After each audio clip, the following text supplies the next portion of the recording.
Good morning and welcome to Van Life Pantry, Nomadic Pantry podcast, where we talk all things food, cooking, kitchen, pantry storage, and nomadic life for vehicle nomads.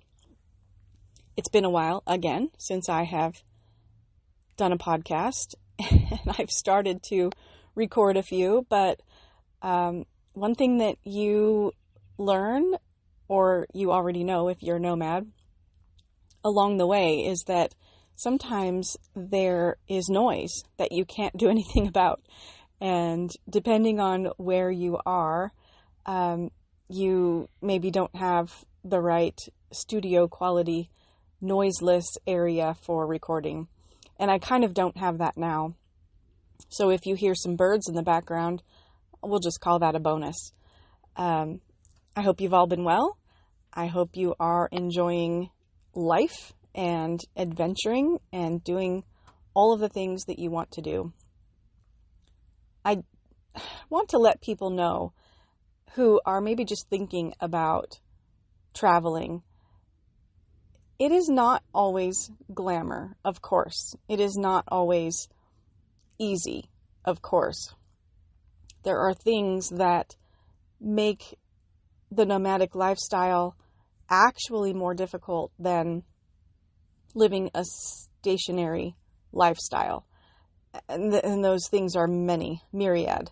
But I still think that the payoff, the return, the thing that you get out of it is better, more important than, well, in a risk-benefit analysis, I think the benefits outweigh the bad. One thing that you learn is that chores cannot be put off. Chores have to be done all the time, regardless of whether you feel like it. When you are in a house or in a stationary apartment or wherever that happens to be, a lot of times you can skip the chores if you want to. You can wait a day, you can wait 3 days, you can wait a week. But in a nomadic lifestyle, you really can't do that. And depending on how often you are moving to another location, you really can't do that, because if you are somewhere that you get to stay a week or 2 weeks or 3 weeks or 6 weeks, you can ease in a little bit. You can take some of your things out. You can put up your awning. You can set things around that are going to be able to stay where you put them for that amount of time. But if you are just there for a weekend, or if you are just there for the night, then you can't do those things. And that means that you have to move something and then put it back in its packed position right away. So those things can get tiring over time. Those things can wear on a person over time. So if you're thinking about going nomadic, whether part-time or for 6 months, those are things you need to think about. Those are the things, realities that you need to know, that these little things can wear on you over time. And if you are not in the right mindset, and if you don't have the right idea about calling it exercise, you can have a mental and even a physical wearing down. So just be aware that those things can exist, and that happens in any lifestyle. So you just have to know that moving, changing, metamorphosizing, is that a word? Metamorphosizing, metamorphing, morphing into a nomadic lifestyle does not mean all the problems, whatever you were experiencing before, will be solved. I did not expect my problems to be solved, if I had any. I did not come into it with unrealistic expectations. I am just enjoying what some would, in historic times, call a sabbatical year. I am going where the wind blows me, and I'm traveling for a year, and then we will see. So those are some things I wanted to share. Those are some things that I want people to know. You don't always have, well, if you're in a van and you don't have the ability to hook up to water, you're never going to have running water. So that can become a challenge. If you don't have a shore power electrical hookup ability to your vehicle, you may not be able to hook up to an RV electrical hookup. However, if you carry an RV heavy duty power cord, you can always hook up there if there's a 110. And even if you don't have the port in your vehicle, you can carry a 30 or 50 amp adapter that plugs into the RV shore power electrical connection. And then you use your heavy duty power cord, and then you run it into your window or whatever vehicle you're using. So there are ways to have power. One thing that I have learned is there are actually places where you can go and stay and have free water and electric hookups. I'm not going to elaborate on where those are, but any person who is doing nomadic traveling can find those, and I'll leave the thrill of the hunt up to you. So those do exist. At the times when you are not doing that, when you're boondocking without anything, of course the challenges are whether or not you have enough power to do all the things that you need to do, and whether or not you have enough sun and solar devices to recharge whatever portable power you are using. So that's a little more difficult, a little more pricey.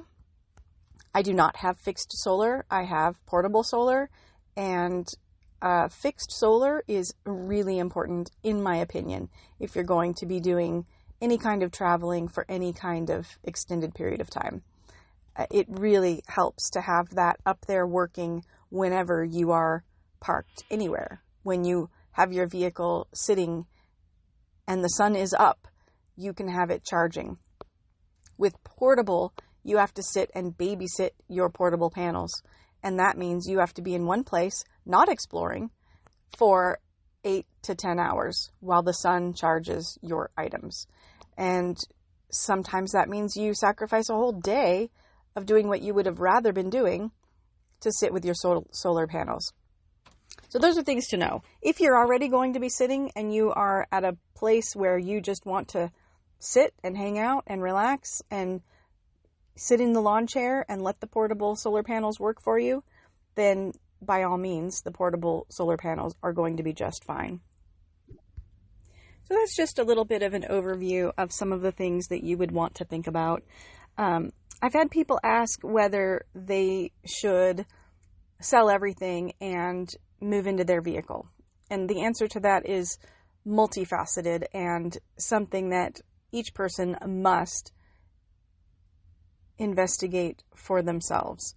And what I say is, I don't live in my vehicle. I am on a 1-year sabbatical vacation of sorts. And every person's private information about that can remain private. Your reasons, your choices, whatever you're doing and how you're doing it can remain private. I'm just sharing the information that helps people know some of the realities of traveling, of full-time, temporary full-time traveling. My answer to that is, if a person is considering doing that, I've seen people say, well, you should tape off a little area the size of the vehicle or the trailer or the RV or whatever your conveyance is going to be. Tape off a little space that size in your house and try to pack it the way you would pack, and then live in that space for a week and see. Sorry, I should have turned down my sound. See how you like it. And the answer I have for that is that doesn't work.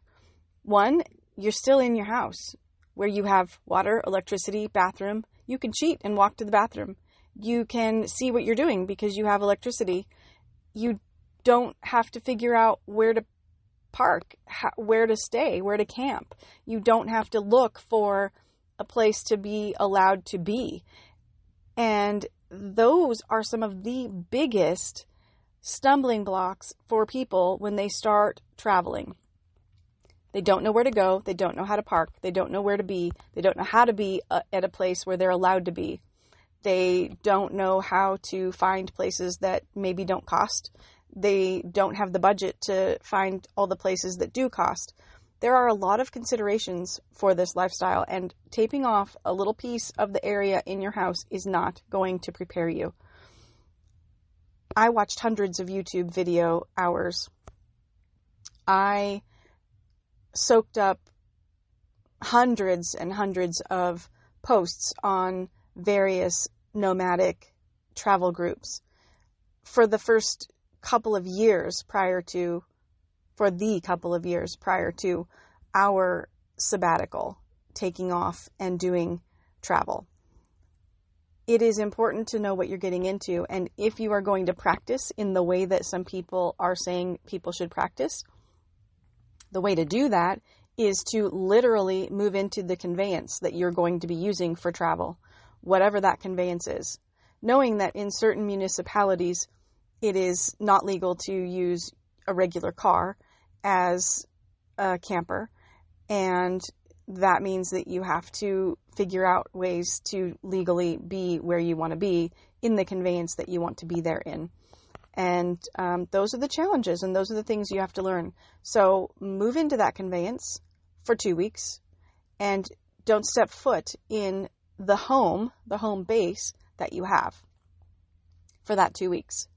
Do not go home to use your bathroom. Do not go home to use your refrigerator. Do not go home to see any, whatever. Don't check your mail. You might have somebody check it for you, but you won't be checking your mail when you're traveling because you won't be at your mailbox. So you have to make considerations for those things, and you have to know in reality how that works.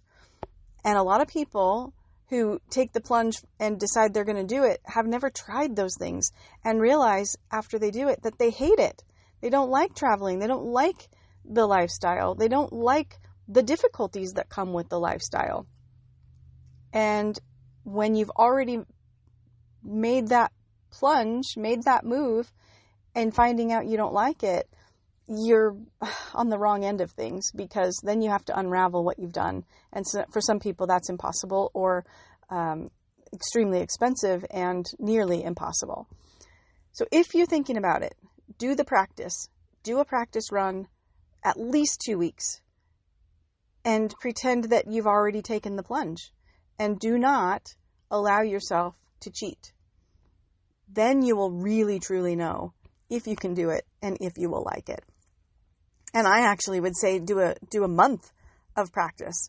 That gives you the information you need to know about refrigeration, pantry storage, cooking. How will you do it? Where will you do it? Where will you be allowed to do it? Those are all things you need to know. So once again, I am very much enjoying my travel.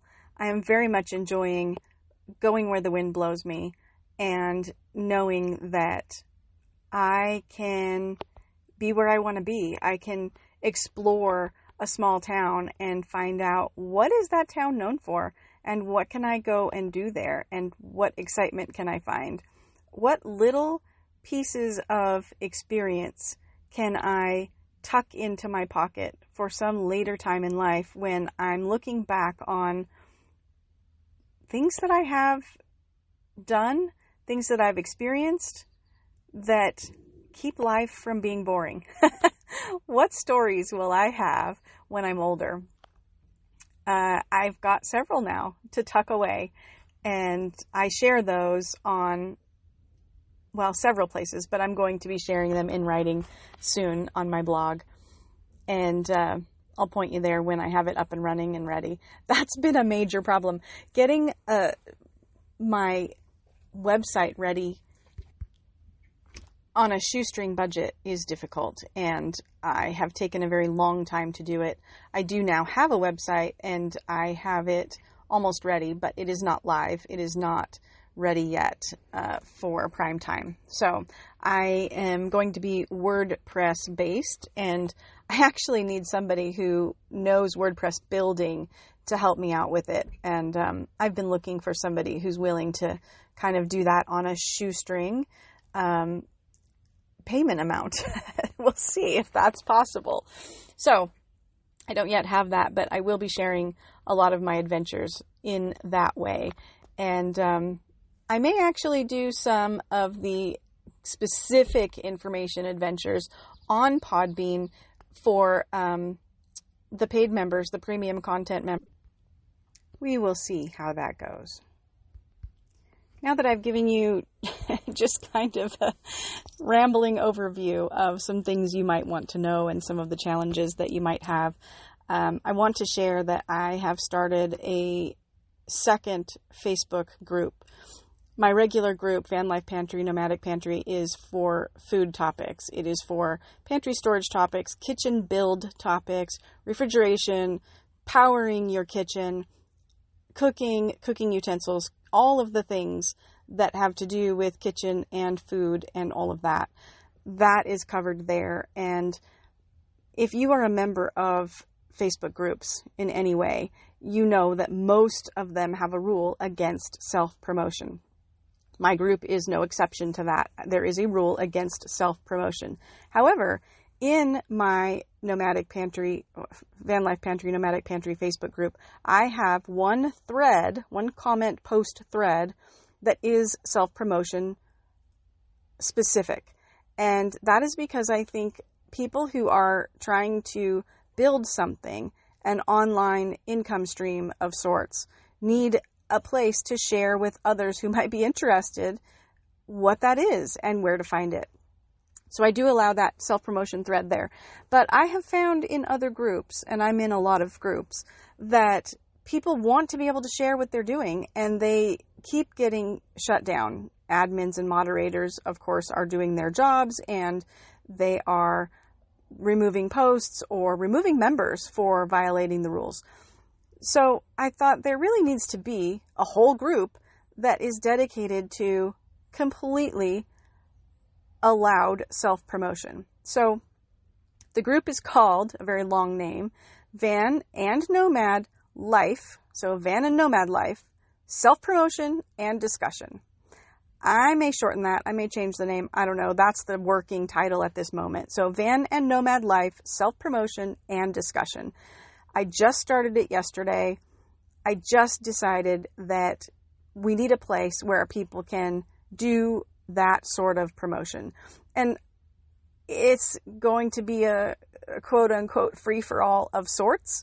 But I do state that if there starts to be some sort of barroom brawl equivalent type thread, I reserve the right to shut it down. If the person shares too many times over and over and over and over the same stuff, I'm going to shut that down. It's not completely free for all, but it is a place where people can go and share their podcast, their YouTube, whatever they're doing, especially for the nomad community. I mean, it's nomad community focused. So Van and Nomad Life, if you have something that you're doing, you sell t-shirts, you're building a business, you have a YouTube, you have a podcast, you have whatever you want to promote, come to the group and promote it, because I think we all need a place where we're allowed to do that. And so this will be the place. You are allowed to promote whatever you're doing. Of course, as long as it is, family friendly. I'm not going to allow, pornographic promotion or, something like that. But within reason, whatever you're promoting that involves, helping you gain a stream of income or grow your quote unquote brand, whatever that is, come to this group, Van and Nomad Life, Self-Promotion and Discussion, and share it. And that gives us all a place where we can go and share and discuss. And sometimes I want to share things that are not topic focused, and I can't do that on my group that's about kitchen and food and cooking, because people who are there for the topic focus, they don't want to hear all the extra stuff necessarily. There are other groups for that. So this group will also be a group for that. It's open discussion of whatever things that you have also found along the way that you want to share. So that's one thing I wanted to get out there today. And lastly, I'm now getting to the part that I should have put first, but I wanted to share just the general discussion part first today. And, of course, I tend to do that. I tend to ramble and just kind of tell you things that I want to know along the way. I don't really do this with notes, so you get what you get. But I do want to share something cooking specific and kitchen specific today, and that is about coffee making.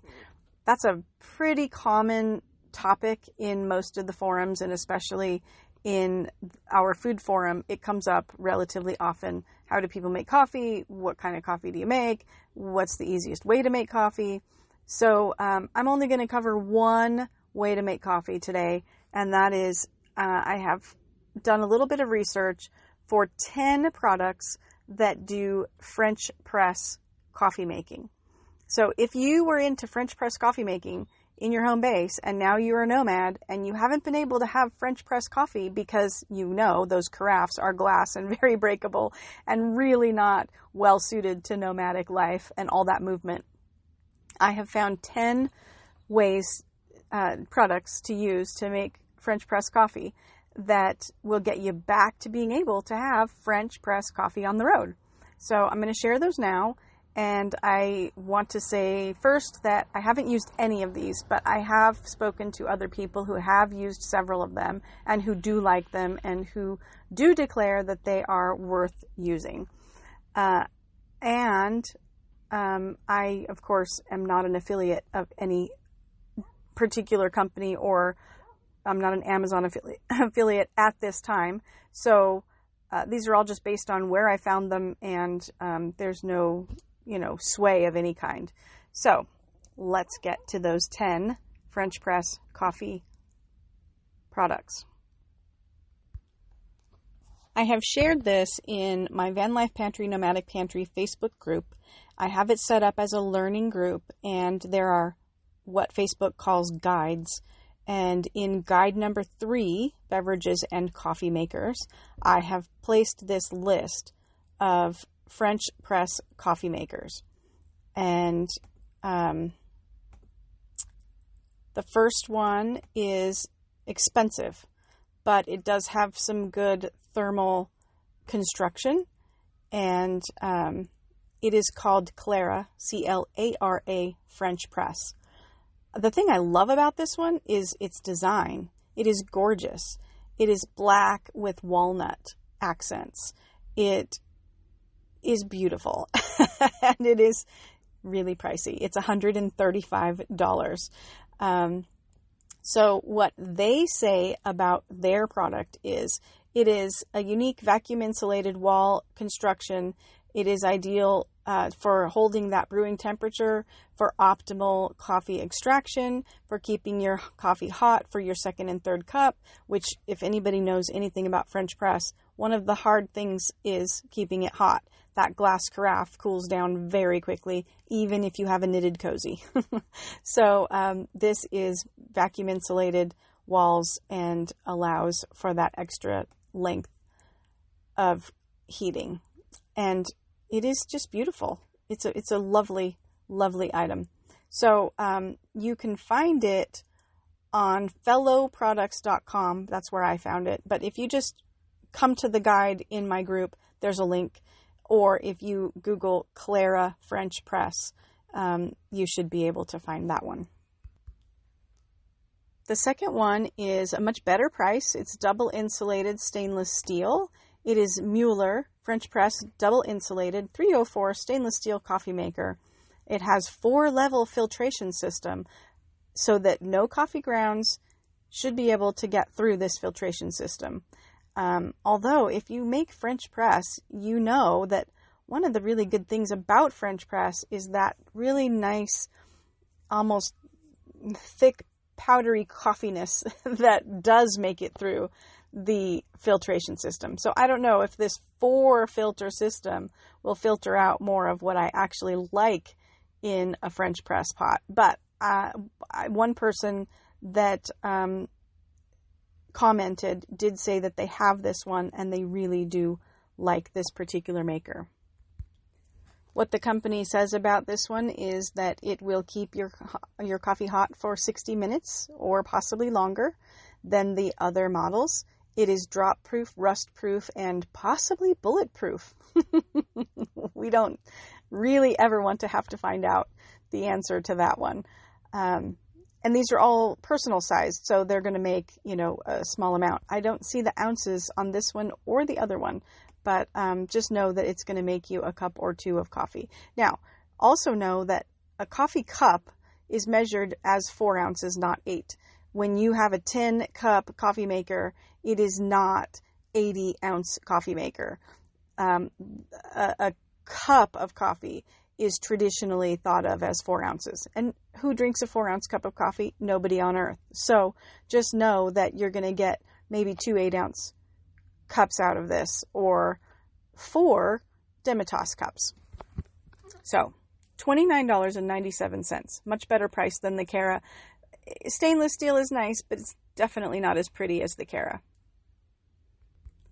The third one is a good mid-range price. It has thermal insulation, and it has a nice gray color. If you're looking for the aesthetics of this as well, I really like this one. It's the Coffee Gator French Press Coffee Maker. It's thermal insulated brewer plus travel jar. Large capacity, double wall stainless steel. It's 34 ounces, and it is a nice gray color. And the Gator logo is kind of cute too. So $39.99 for this one. And what do they say about it? Coffee Gator was founded with one goal: to help people drink better coffee. Determined to optimize the unique taste of a fresh brew, we spent months developing the best coffee tools. And since the 2015 launch, we've gained notoriety for providing convenience, confidence, and quality to your daily cup. So I think if I were going to try one and I didn't want to spring for the Cara because, come on, $135 just because it has walnut accents and it's beautiful, I think I would go with this $39.99 Gator type. It is also beautiful. One thing I don't like about the stainless steel in this lifestyle is I find it hard to keep polished, and the Gator has a nice matte finish, and that means it's going to look pretty and nice and aesthetically pleasing on my table, regardless of its age or whether I have had time to use a polishing cloth. So $39.99, I think this one is a very good option. These are all using, a regular standard French press plunger. This one does not say what exactly it uses as the filtration, but it has what looks like a pretty robust filtration system, like many of the others. Number 4, also mid-price, double wall construction. This one is black. It is shaped very similar to the Gator, and it is called Belwares, Belwares, French Press Coffee Maker. Double wall stainless steel, extra filters, 34-ounce black. $34.99, and this one is actually on Walmart.com. So I don't know where else you can find it. I just happened to find it in this location, and if you have a problem with Walmart, you may not want to buy it here. If it's something that they exclusively carry, you may not want to buy it at all, but that's up to you. It is nice looking.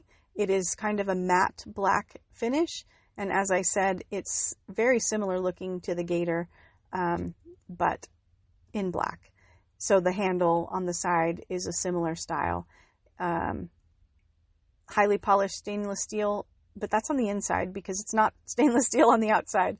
They call it a savvy replacement for your traditional coffee maker. Has a unique mechanism which uses a plunger that compresses the coffee grounds in boiling water. Of course, everyone knows if you're looking at a French press pot, that is the point of a French press, the unique plunger mechanism. So they're not telling us anything we didn't already know about a French press coffee pot. So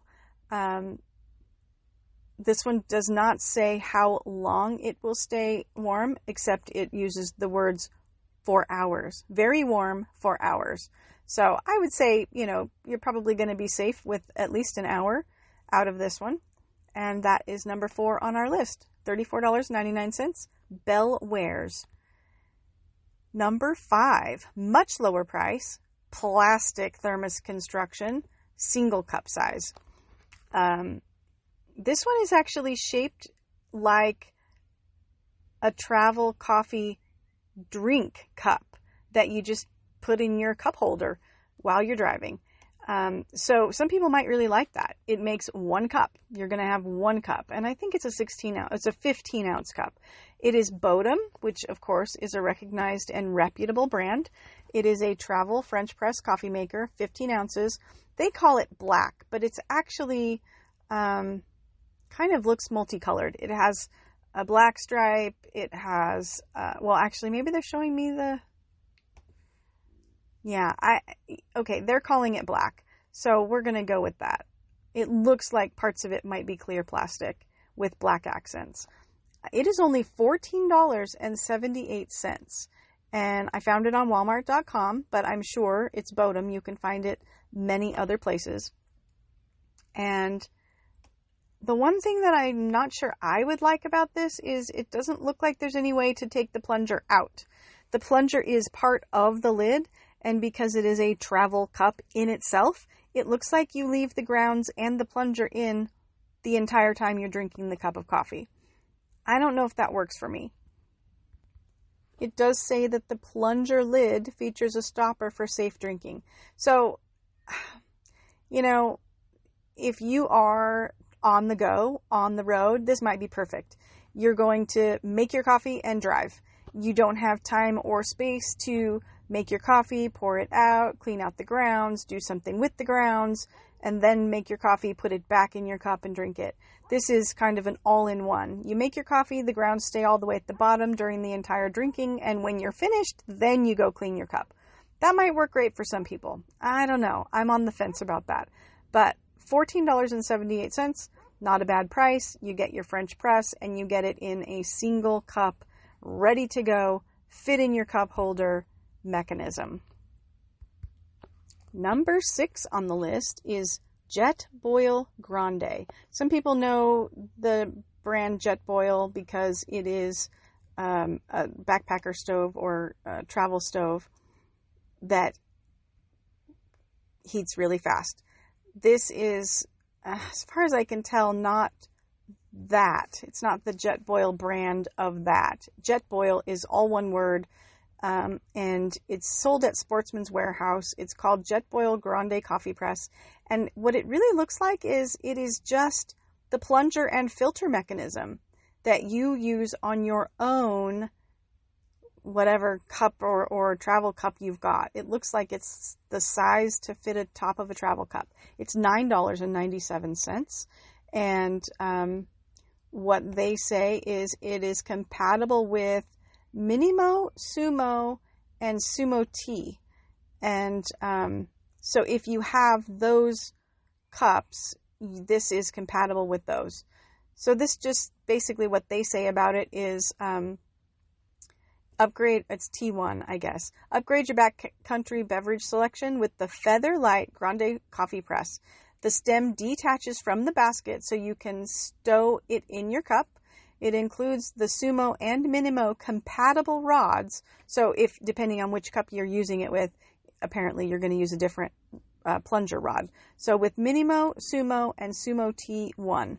It is also compatible with a 1 liter short and 1.8 liter spare cups.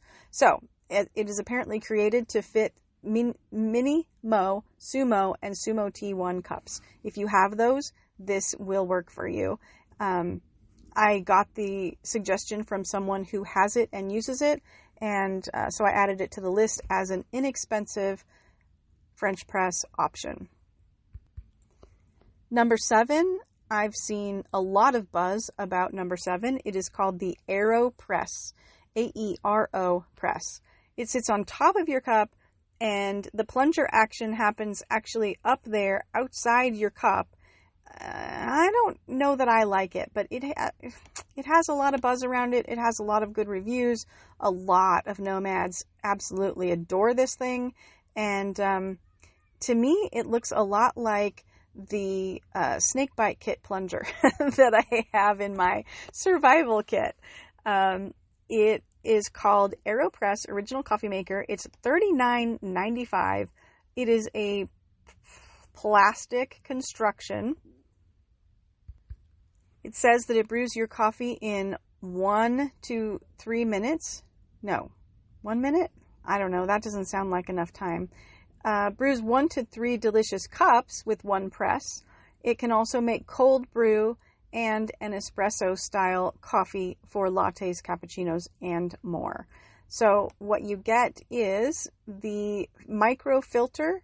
It removes grit from your coffee, unlike the other press type coffee makers.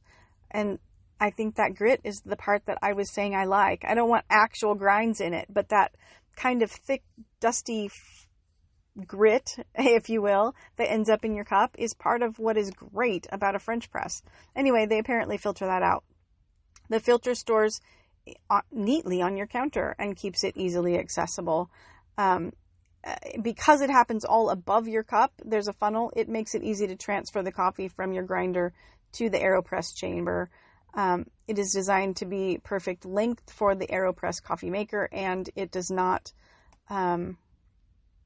leave the grounds in your cup, apparently. The grounds are perfectly contained within the maker.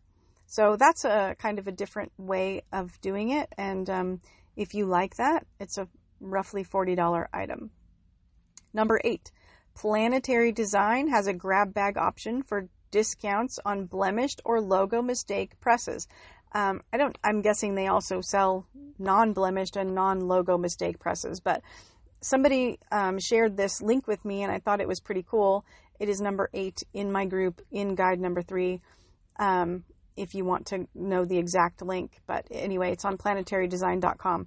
BrewTrek, BrUTREK, registered trademark name. BrewTrek. Say that 3 times fast. Tabletop French press. They have a grab bag. So you don't really know what you're getting. You could be getting a really small one, a medium one, or a large one. They have 3 sizes. It's $25 to $37. The small is 20 ounces. The medium is 32 ounces, and the big one is 48 ounces. So if you choose the grab bag option, you get this kind of discounted pricing, but you don't know what you're going to get. So if you want a small one and you end up with a 48 ounce, well, that's kind of just what you get. But it is a French press design. It actually looks a little more like a normal coffee carafe pitcher. It's shaped like a coffee carafe pitcher. So that, if you like that design, then this would be for you. It is not glass. None of the ones I'm sharing are glass. I think this is stainless steel design. Some of them look like stainless steel on the outside. Some are red, some are black. It just depends on what you get. There are several varieties available. So here's a review. This person says, I chose the 48 ounce size for car camping. I had been using a 12-cup percolator on a camp stove, but the coffee seemed thin and it took forever to percolate. This press has definitely fixed those issues. It makes a full-bodied cup of coffee in 5 minutes, cleans up easily, has good heat retention, and I may add a 32 ounce for convenience at the home kitchen. So they call it a winner. It's not my choice because I don't want the coffee carafe design, and I think they're too, well, the 20 ounce and the 32 ounce would be fine. The largest one would not be for me. So that brings us to number 9, which is also a large one. It's the Stanley Thermal Design French press maker, and actually Stanley makes 2 sizes. I found this one first. It's the 48 ounce. 48 ounce double vacuum insulation, stainless steel, wide mouth coffee press, large capacity, ergonomic handle, dishwasher safe. I don't think most of us who are nomadic care about dishwasher safe. But some people who have the fancy RVs or even the fancier vans probably do have a little dishwasher of sorts in there. So this 48 ounce one is $62.98. I found it on Amazon.com. It has that signature green Stanley color, and then it is bottom and topped with a brushed stainless steel look. So if you like that color and design, and you like Stanley, which, is also a very reputable company with good reputation all of these years for keeping things warm for a long time, you might want to try the Stanley. What I found after I found this one is that the Stanley also has a 16-ounce personal size, and that's number 10. So Stanley 48-ounce thermal design is number 9 on the list, and it comes in at $63, which makes it one of the more pricey ones. But if you are a diehard Stanley fan, you might be interested in this one. It says it's tough and durable, 2 layers of BPA-free 18-8 stainless steel walls. The mesh plunger is strong enough to keep animals in their field, but fine enough to keep grounds out of your cup. So I thought that was a nice explanation of its strength and filtration ability. Number 10, the Stanley 16-ounce personal mug thermal integrated press design. This one I also found on Amazon.com. It is a much more friendly price at $22.49. It's another one that's like an individual cup. It is an individual sized cup that will fit in your cup holder, and you make your grounds right in there and then drink right after. It is 18-8 stainless steel, BPA free, leak proof, packable, double wall insulation, also dishwasher safe. They say that it will keep hot for 4 hours, will keep cold for 5 hours, will keep ice for 20 hours. I think that's pretty cool. The only thing that I don't care about with the Stanley version is the little French press part that holds the grounds seems bulky. It seems like it would take up a lot of room in there, and I don't know. It looks like it might be a messier one to clean up. Again, as I've said before, I have not used any of these, so it might be the best one, and I don't even know it. So if you are interested in these and you're interested in the links to these, I will try to share the links here in the show notes, but if I don't get around to that, come join the group, Facebook group, Van Life Pantry, Nomadic Pantry. Go to guide number 3, and they are already there for you. So I've gone long today. I did that accidentally, as usual. If you have taken the time to get this far, I thank you for listening. And, if you're on a drive, you could just be listening to this. You don't have to touch your phone. You don't have to violate any rules. You can download it beforehand. You can have it just playing on your portable speaker or plugged in through your vehicle speakers, or however you want to listen to it. But if you're on a 3-hour drive, it doesn't, take much to listen to a couple of 45-hour podcasts and get some good information along the way. My information is given in a haphazard way, perhaps, but it's conversational. I like the conversational tones. I like the not knowing exactly what's going to be in there. What nugget am I going to find in this little conversation? Some of the podcasts that use the same formula every time are good because you know what you're getting. You know what to look for. You know what to listen for. And if you don't like a part, you skip to the next part because you know what the next segment is going to be. That's great. I don't particularly care to listen to only that kind because I find that I get bored with that. I want to hear the conversation. I want the conversational tone. And, with that in mind, I keep saying I'm going to have more lives, and I haven't done it.